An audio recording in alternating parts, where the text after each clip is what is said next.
नमस्कार,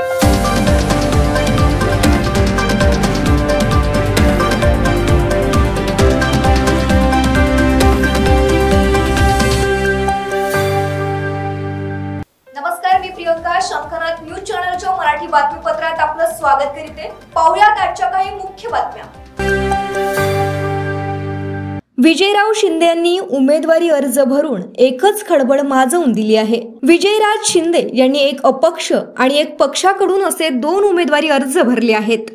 महायुतीच्या उमेदवाराच्या बॅनर्सवर विजयराज शिंदेंना जागा दिली जात नसल्यानं विजयराज शिंदे नाराज होते। त्यातूनच त्यांनी आज आपला उमेदवारी अर्ज दाखल केला आहे। भाजपच्या वरिष्ठांना आणि स्थानिक नेत्यांना आपण उमेदवारी अर्ज भरत असल्याचं विजयराज शिंदे यांनी सांगितलं असल्याचं त्यांच्याकडून सांगितलं जात आहे। त्यामुळे बुलढाणा जिल्ह्यातील लोकसभेत मोठ्या घडामोडी घडताना पाहायला मिळत आहेत। महायुतीचे शिवसेनेचे उमेदवार प्रतापराव जाधव यांचे कट्टर विरोधक म्हणून विजयराज शिंदे यांच्याकडे पाहिले जातं। भारतीय जनता पक्षाच्या वतीने आज या ठिकाणी तमाम मतदारांच्या वतीने व तमाम कार्यकर्त्यांच्या वतीने ज्यांच्या मनामध्ये गेल्या अनेक वर्षापासून सुप्त भावना आहे की बुलढाणा लोकसभा मतदारसंघ हा भारतीय जनता पक्षाला मिळाला पाहिजे। नरेंद्र मोदींच्या 400 पारमध्ये बुलढाणा लोकसभा मतदारसंघातून कमळ निवडून गेलं पाहिजे आणि कमळाच्या खासदारांनी पंतप्रधान बनण्यासाठी आपलं मत बुलढाणेकरांच्या वतीने दिलं पाहिजे, ही भावना लोकांची गेल्या अनेक वर्षापासून जी मनामध्ये होती त्या भावनेला आज मी भारतीय जनता पक्षाच्या वतीने अर्ज भरून एक वाट मोकळी करून दिली आहे। गेले 5 वर्ष बुलढाणा लोकसभा मतदारसंघातील भारतीय जनता पक्षाचा बूथ प्रमुख, बूथवरचे कार्यकर्ते, बूथवरची कार्यसमिती, पन्ना प्रमुख, पन्ना समिती, पन्ना प्रमुखावरचे कार्यकर्ते, गावातील पदाधिकारी, तालुक्याचे पदाधिकारी, जिल्ह्याचे पदाधिकारी, आमदार, सर्वजण जे काही मेहनत घेत होते, परिश्रम घेत होते, एवढंच नाही तर देशाचे केंद्रीय मंत्री भूपेंद्र यादव यांनी सुद्धा जवळपास 5 ते 6 वेळा बुलढाणा लोकसभा मतदारसंघामध्ये केंद्र सरकारचे पंतप्रधान नरेंद्र मोदी साहेबांच्या नेतृत्वातले कामं वाड्यातांड्यापर्यंत, गावागावापर्यंत, शोषित, दलित, पीडित, आबाल, वृद्ध, महिला या प्रत्येक घटकापर्यंत जाऊन त्यांनी केंद्र सरकारच्या योजनांचा लाभ मिळाला की नाही मिळाला, त्यांचं काम, त्यांच्या योजना पोचल्या की नाही पोचल्या याची स्वतः प्रत्यक्ष त्यांनी पाहणी करून प्रत्येक गरीब माणसाला सरकारी योजनांचा लाभ मिळाला पाहिजे, लाभार्थ्यापर्यंत पोचून धन्यवाद मोदीजी, नमस्ते मोदीजी अशा प्रकारच्या सुद्धा अभियानामध्ये, लाभार्थी संपर्क अभियानामध्ये सुद्धा देशाचे केंद्रीय मंत्री भूपेंद्रजी यादव साहेब यांनी स्वतः सहभाग घेऊन कार्यकर्त्यांकडून सुद्धा ती कामं करून घेतली आणि खऱ्या अर्थानं पंतप्रधान मोदींचं काम, मोदी ॲट 9च्या माध्यमातून झालेलं काम हे लोकांपर्यंत पोहोचण्याचं काम केलं। गोंदिया जिल्ह्यात उन्हाळ्याची चाहूल लागली असून गोंदिया जिल्ह्याचा पारा आता 40 पार झालेला आहे। मोठ्या प्रमाणावर उन्हाचे चटके आता नागरिकांना लागायला सुरुवात झाली। त्यामुळे जिल्हा प्रशासनानं खबरदारी म्हणून आवश्यक असल्यास दुपारच्या वेळी घराबाहेर निघावं, तसंच शीतपेयांचा वापर करावा। बाहेर निघताना थंड पाणी आपल्या सोबत घेऊन जावे। चहा, कॉफी आणि दारूच्या सेवनावर नियंत्रण ठेवण्यासाठी आवाहन जिल्हा प्रशासनाद्वारे करण्यात आलं। नागरिकांनी आपल्या आरोग्याची काळजी घ्यावी आणि आवश्यक असल्यासच घराबाहेर पडावं असं आवाहन यावेळी जिल्हाधिकारी प्रजित नायर यांनी केलं आहे। याच्यामध्ये DDMOचा मीटिंग सुद्धा झालेला आहे आणि आम्ही सर्व यंत्रणेचा आढावा घेतला होता आणि या आढाव्यामध्ये जे पूर्वतयारी कराव्या लागतात उन्हाळ्याच्या अगोदर ते आम्ही पूर्ण केलेलं आहेत आणि लोकांना आव्हान आहेत की जे टाईमलाईन्स आहेत त्याचा पालन करावा की जेव्हा जास्त ऊन असतात तेव्हा जास्त मूवमेंट करू नये आणि कुठेही म्हणजे जे बेसिकली मजुरीचं काम करतात किंवा उन्हामध्ये काम करतात त्यांनी काळजी घ्यावे।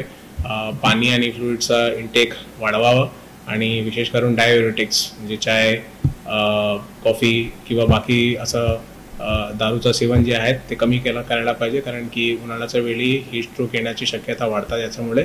आणि ज्यूस किंवा पाणी किंवा ORS स्वतःकडे ठेवावं जेणेकरून तुम्हाला स्वतःला किंवा आजूबाजूच्या लोकांना कधी काय झालं तर तुम्हाला ते देऊन त्यांना त्यांचा जीव वाचवता येते. शंखनाथ न्यूज साठी ब्युरो रिपोर्ट. समर्थन द्यायचेच आहे तर वंचितने सगळ्याच जागेवर द्यावे. ठराविक नाही, साताऱ्याबाबत चर्चा नाही, कोणाचा कुणाशी संबंध आहे ते योग्य वेळी सांगू अशी रोखठोक भूमिका काँग्रेसचे प्रदेशाध्यक्ष नाना पटोले यांनी माध्यमांशी बोलताना व्यक्त केली. देशाच्या प्रधानमंत्र्याची डिग्री एकदा जाहीर करा. त्यामुळे भाजपने या पद्धतीचा कांगवा करण्यापेक्षा जनतेचे प्रश्न जे आहेत ते प्रश्न मांडावेत. जे तुम्ही आश्वासन 2014 आणि 2019 मध्ये दिलेले आहेत त्या आश्वासनाचं किती पालन केलं तेवढं लोकांना सांगावं ना. डिग्र्या विचारायला गेलं तर डिग्र्या विचारणारे लोक आहेतच ना. त्याच्यामुळे डिग्री कोणाजवळ कोणती आहे, नकली आहे की असली आहे हे सगळ्यांनाच माहिती आहे. त्याच्यामुळे याच्यामध्ये ते जाऊच नाही भाजपने.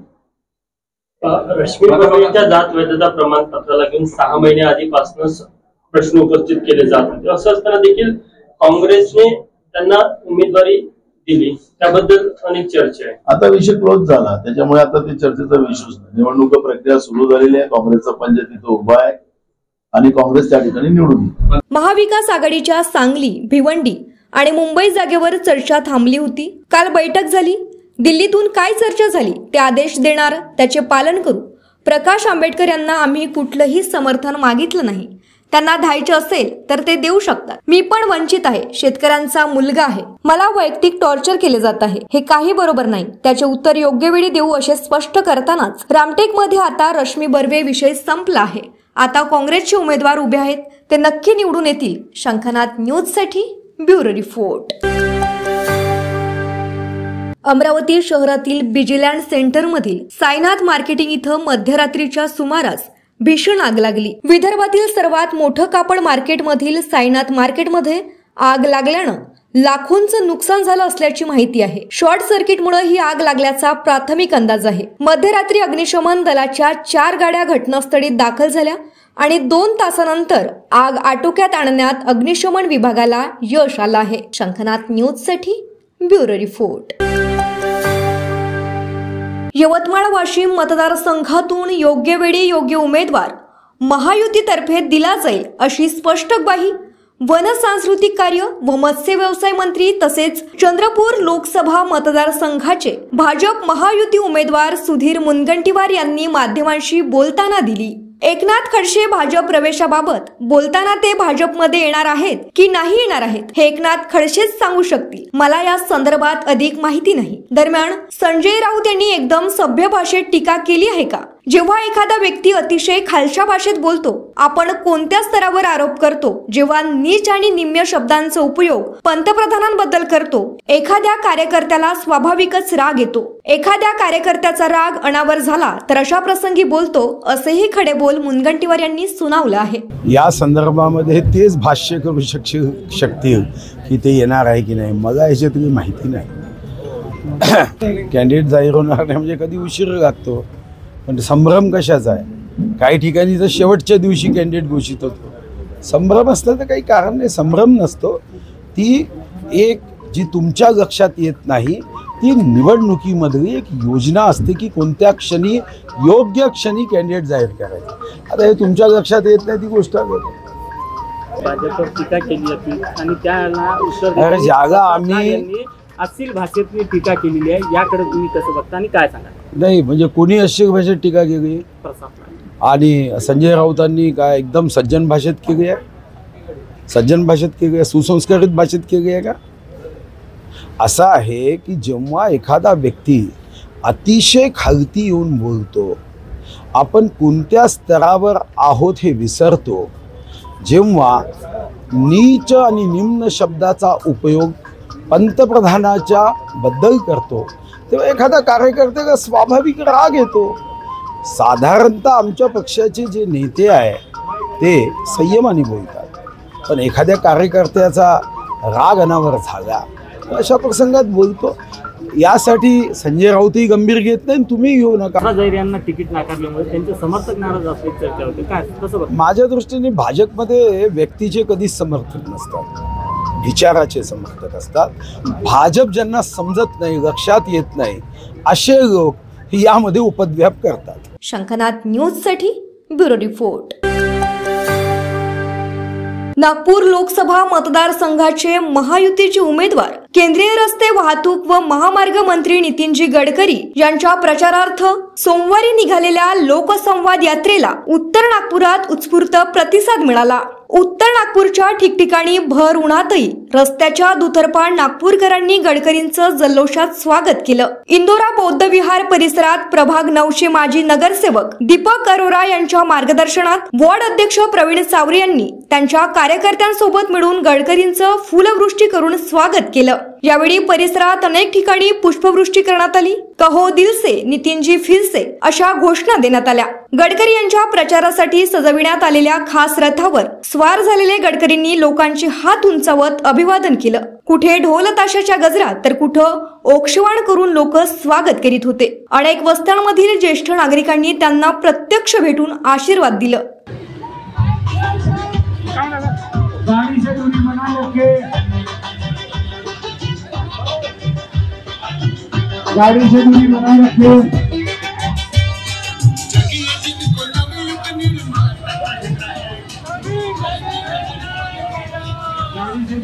रखिए. ओला ओला ओला.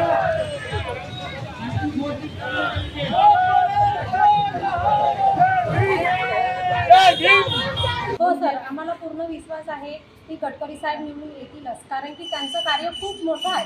त्यांनी खूप कार्य केला. रोडाचे म्हणजे पूर्ण नागपूर सिटी, पूर्ण आपल्या भारतामध्ये त्यांनी खूप कार्य केलं. प्रत्येक नेत्यांना ते बोलतातच, पण आमचा पूर्ण विश्वास आहे की गडकरी साहेबांनी छान काम केलं आणि कार्य केलं. त्यांच्यामुळे ते प्रगती करतीलच आणि ते निवडून येतील, बहुमताने निवडून येतील. नितीन गडकरी साहेब निवडून येतीलच हे आम्हाला 100% आम्हाला विश्वास आहे. गडकरी साहेबांनी भरपूर विकास केलेला आहे पूर्ण भारताचा आणि ते बहुमताने निवडून येणार आहेत हे आमचा विश्वास आहे. हो सर, आहे. सगळ्या जातींचा पाठिंबा आहे आणि सगळेच म्हणतात की काम होत आहे, पण सगळेच काम झालेले आहेत. आपले नितीन गडकरी सरांनी इकडून सगळे रोड बनवलेले आहेत आणि रोडाची व्यवस्था पण केलेली आहे आणि आता काम पण सुरू आहे सगळीकडे. आमचे जे गडकरी साहेब आहेत ते 100% आहेत की शोर आहेत की ते निवडून येतील.